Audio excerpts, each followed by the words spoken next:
Everyone, good morning, welcome back to my video. তো জানলা দিয়ে বাইরেটা দেখছি একটা গরম তাপ দিচ্ছে আর এতটাই রোদের তেজ মনে হচ্ছে যেন সব ঝলসে যাচ্ছে।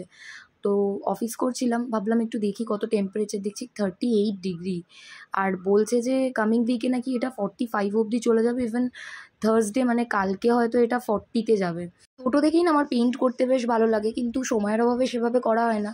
তো এখন 15 মিনিটস মতো ব্রেক আছে দেখে ভাবলাম আমি পেইন্ট করব।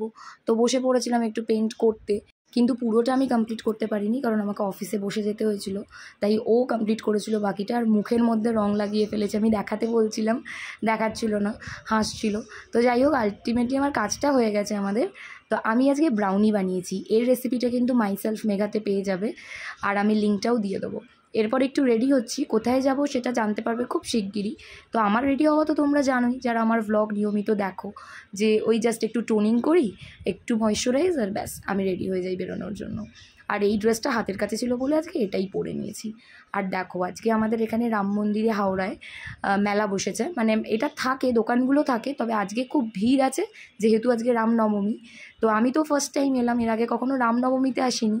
ছোটো পিসুমনির বাড়ি যেহেতু এখানে, মানে আমার শ্বশুর বাড়ি হওয়ার আগে, তো এমনি সময় এসে রাম ঠাকুরকে দেখে গেছি।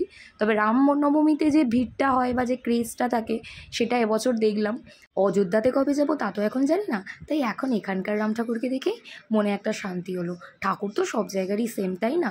তো ভাবলাম তোমাদের সাথেও একটু শেয়ার করি, তোমাদেরও একটু রাম দর্শন হয়ে যাবে। সুন্দর লাগছে এই মূর্তি দুটো, তার পাশে আবার শিব ঠাকুরেরও খুব সুন্দর একটা মূর্তি, খুব ভালো লাগছিলো। আর ভিড়টা একটু বেশি ছিল, তাই খুব একটা ভালো করে না ভিডিও করতে পারছিলাম না।